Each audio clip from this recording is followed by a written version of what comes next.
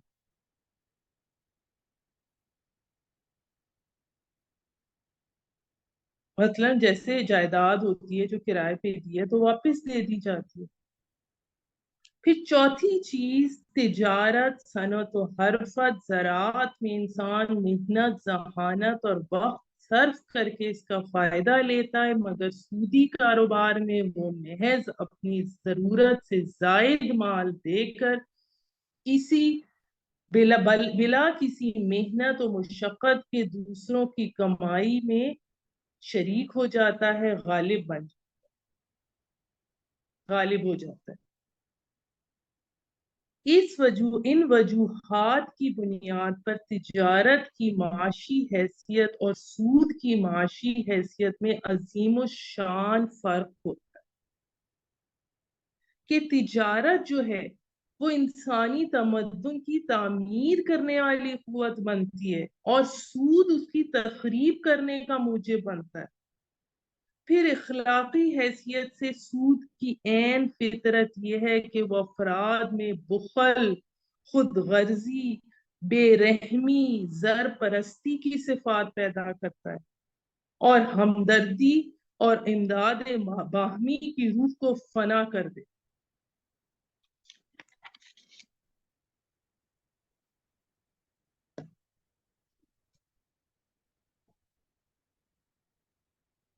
اب اس میں تین چیزیں سود کے ساتھ ساتھ بڑھتی چلی جاتی۔ جتنا سود بڑھے گا اسی قدر بے روزگاری بڑھے گی۔ انفلیشن میں اضافہ ہوگا، اس کے نتیجے میں شرح سود انٹرسٹ ریٹ بڑھے گا۔ شرح سود بڑھنے سے بے روزگاری مزید بڑھے گی اور انفلیشن میں مزید اضافہ ہوگا تو یہ ایک دائرے کی شکل میں چلتا ہے اور اس کے نتیجے میں کسی ملک کی معیشت بالکل تباہ ہو جاتی ہے۔ یعنی سودی معیشت کا معاملہ اس شیش محل کی طرح ہے کہ اس میں ایک پتھر آ کر لگے گا اور اس کے ٹکڑے ٹکڑے ہو جائیں گے۔ اس کے برعکس صدقات کا معاملہ یہ ہے کہ ان کو اللہ تعالیٰ پالتا ہے، بڑھاتا ہے، جیسا کہ سورہ روم کی آیت نمبر 39 میں ہم نے ابھی ڈسکس کیا۔ اب یہ جو 6 آیتیں ہیں جس میں سود کی حرمت احکام کا بیان ہے، پھر اس میں سود خوروں کے انجام بد، محشر میں ان کی رسوائی اور گمراہی کا ذکر ہے، اور پھر ہم نے یہ پڑھا کہ شیطان وہ اس طرح کھڑے ہوں گے مگر جس طرح کھڑا ہوتا ہے وہ آدمی جس کو شیطان جن نے لپٹ کر خپتی بنا دیا ہو۔ اور یہ حدیث میں ہے کہ کھڑا ہونے سے مراد محشر میں قبر سے اٹھنا ہے کہ سود خور جب اٹھے گا تو اس پاگل اور مجنون کی طرح اٹھے گا جس کو کسی شیطان جن نے خپتی بنا دیا ہو۔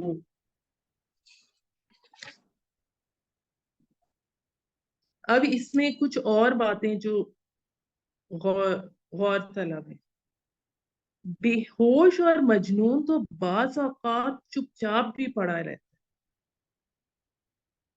ان کا یہ حال نہیں ہوگا، بلکہ شیطان کے خپتی بنائے ہو کی طرح بکواس، ہذیان اور دوسری مجنونانہ حرکتوں کی وجہ سے یہ پہچانے جائیں۔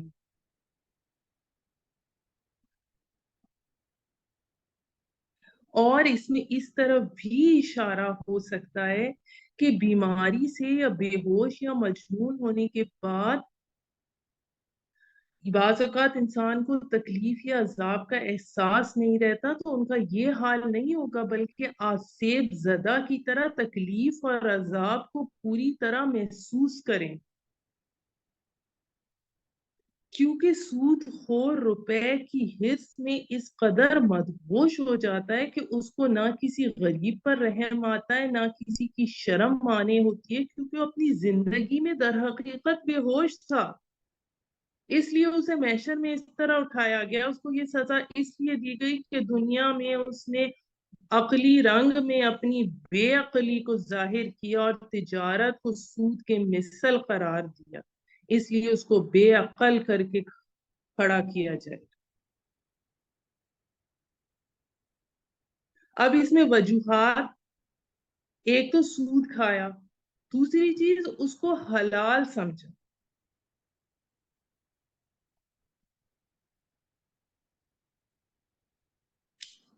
اللہ تعالیٰ نے ان کی اس چیز کا جواب حکیمانہ انداز میں دیا ہے کہ اللہ مالک الملک ہے، اللہ جل شانہ ہے، وہ ہر چیز کے نفع اور ضرر، بھلے برے کو پوری طرح جانتا ہے۔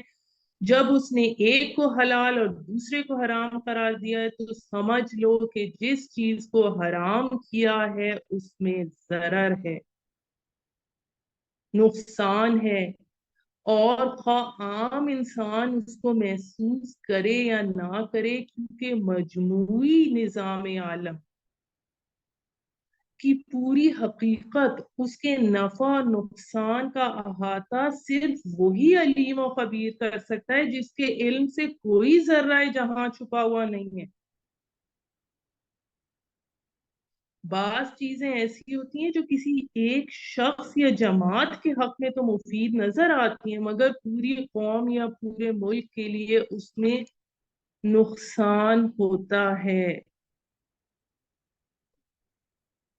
اب جو سود اور صدقے کا موازنے کے حوالے سے، صدقے میں تو اپنا مال بغیر کسی معاوضے کے دوسرے کو دیا جاتا ہے، اور سود میں بغیر کسی معاوضے کے دوسرے کا مال لیا جاتا ہے۔ دونوں کاموں کے کرنے میں کرنے والوں کی نیت اور غرض متضاد ہے، اپوزٹ ہے۔ صدقہ کرنے والا محض اللہ کی رضا جوئی اور ثواب آخرت کے لیے اپنے مال کو کم یا ختم کرنے کا فیصلہ کرتا ہے، اور سود لینے والا اپنے موجودہ مال پر ناجائز زیادتی کا خواہش مند ہوتا ہے، اور اس نتائج کا متضاد ہونا قرآن کی آیت سے واضح ہے۔ اب یہ جو مٹانا اور بڑھانا ہے، یہ آخرت کے متعلق بھی ہے کہ سود خور کو اس کا مال آخرت میں کچھ کام نہیں آئے گا، بلکہ اس پر وبال بن جائے گا، اور صدقہ خیرات کرنے والے کا مال آخرت میں اس کے لیے ابدی نعمتوں اور راحتوں کا ذریعہ بنے گا۔ سود کا مٹانا اور صدقات کا بڑھانا آخرت کے لیے تو ہے ہی ہے، مگر اس کے کچھ آثار دنیا میں بھی مشاہدہ ہوتے ہیں۔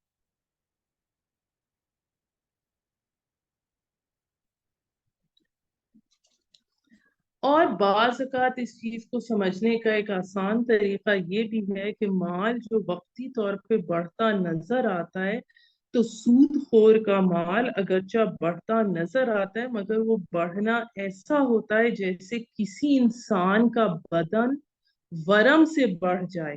ورم کی زیادتی بھی تو بدن ہی کی زیادتی ہے، مگر کوئی سمجھدار انسان اس زیادتی کو پسند نہیں کرتا، وہ جانتا ہے کہ یہ زیادتی موت کا پیغام۔ اسی طرح سود خور کا مال خواہ کتنا ہی بڑھ جائے، مگر مال کے فوائد اور ثمرات یعنی راحت اور عزت سے وہ ہمیشہ محروم رہتا ہے۔ حدیث میں آتا ہے، نبی صلی اللہ علیہ وآلہ وسلم نے فرمایا، یعنی سود اگرچہ کتنا ہی زیادہ ہو جائے مگر انجام کار نتیجہ اس کا قلت ہے۔ تو اللہ تعالیٰ اس میں فرماتے ہیں کہ مومنین صالحین جو نماز اور زکوٰۃ کے پابند ہیں ان کے اجر عظیم اور آخرت کی راحت کا ذکر ہے، اور پھر اس سے پہلے سود خوروں کے عذاب جہنم اور ان کی ذلت اور رسوائی کا ذکر ہے۔ تو پھر مومنین کو ہدایت دی جا رہی ہے کہ اس سود کو چھوڑ دو۔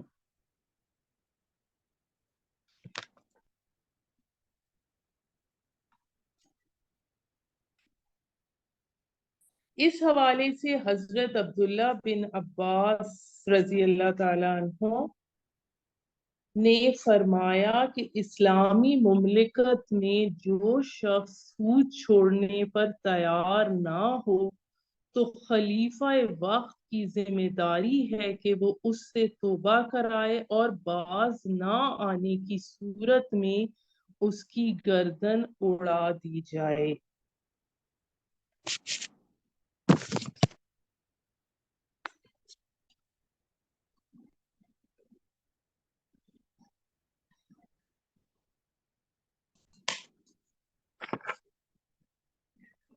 پھر اس میں اللہ تعالیٰ آگے آیت نمبر 278 میں اللہ تعالیٰ یہ فرما رہے ہیں کہ آج تم یہ فیصلہ کر لو کہ جو کچھ تم نے کسی کو قرض دیا تھا اب اس کا سود چھوڑ دینا ہے۔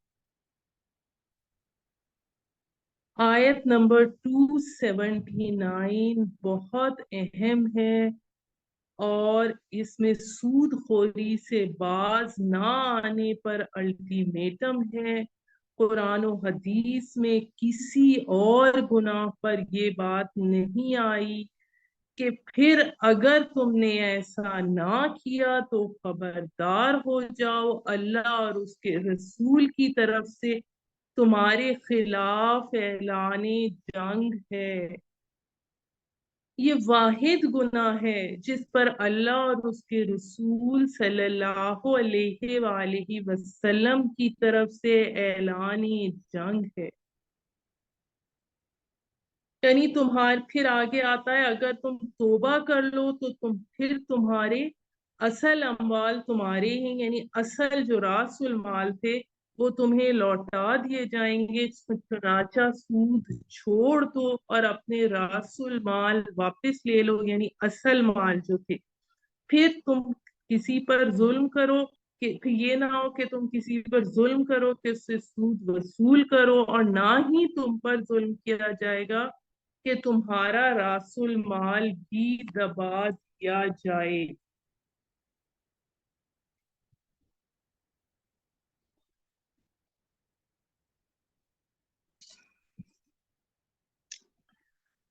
اب اس حوالے سے جو مختلف ہمیں نبی صلی اللہ علیہ وآلہ وسلم کی زندگی سے واقعات ملتے ہیں، اس میں ایک واقعہ یہ پیش آیا کہ بنی ثقیف اور بنی مخزوم کے آپس میں سودی معاملات کا ذکر کا سلسلہ تھا۔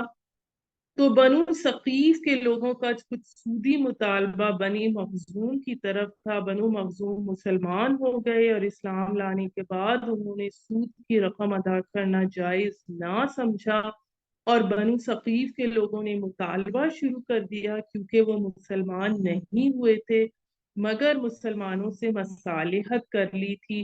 تو بنو مخزوم کے لوگوں نے کہا اسلام میں داخل ہونے کے بعد ہم اپنی اسلامی کمائی کو سود کی ادائیگی میں خرچ نہ کریں گے۔ یہ جھگڑا مکہ مکرمہ میں پیش آیا، اس وقت مکہ فتح ہو چکا تھا۔ آپ صلی اللہ علیہ وآلہ وسلم کی طرف سے مکہ کے امیر حضرت معاذ